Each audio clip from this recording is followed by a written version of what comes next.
খুব সংক্ষিপ্ত সময়ে এই আয়াতে তিনটি কথা রয়েছে। একটা কি, একটা হচ্ছে আমানু, আল্লাহ তাবারক ওয়া তাআলার প্রতি ঈমান নিয়ে আসো।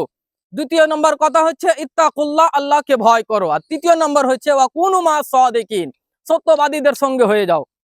তো আমাদেরকে বুঝতে হবে যে ঈমান কাকে বলে, ঈমান কি জিনিস। আল্লাহ তাবারক ওয়া তাআলা এই আয়াতে যে ইরশাদ করছেন ইয়া আইয়ুহাল্লাযীনা আমানু, হে ঈমানদার ব্যক্তিগণেরা, কিন্তু মুসলমান বলছে না। আল্লাহ তাবারক ওয়া তাআলা এই কথাটা বলছে না হে ইয়া আইয়ুহাল্লাযীনা আমানু ইয়া আইয়ুহাল্লাযীনা মুসলিমুন, বলছে না যে হে মুসলমানগণ ব্যক্তিগণেরা, বরং এটাও বলছেন আল্লাহ তাবারক ওয়া তাআলা কি হে মানবগণেরা, বরং বলছে কি হে ঈমানদার ব্যক্তিগণেরা।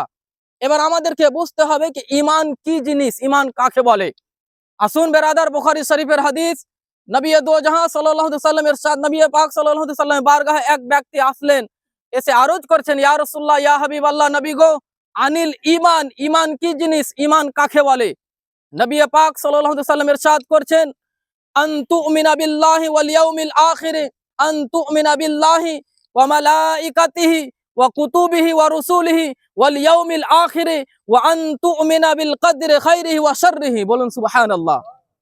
এর অর্থ হচ্ছে যেই ব্যক্তি আল্লাহর প্রতি ঈমান নিয়ে আসবে, ফেরেশতাগণদের প্রতি ঈমান নিয়ে আসবে, কিতাবের প্রতি ঈমান নিয়ে আসবে, অর্থাৎ আল্লাহ তাবারক ওয়া তাআলা যে 4টি কিতাব অবতীর্ণ করেছেন পৃথিবীতে, সেই 4টি কিতাবের প্রতি ঈমান নিয়ে আসবে, এবং রাসূলদের প্রতি ঈমান নিয়ে আসবে, এবং আখিরাতের প্রতি যে ঈমান নিয়ে আসবে, এবং তাকদীরের প্রতি, ভালো মন্দর প্রতি যে ঈমান নিয়ে আসবে, সেই ব্যক্তি হচ্ছে ঈমানদার ব্যক্তিগণেরা।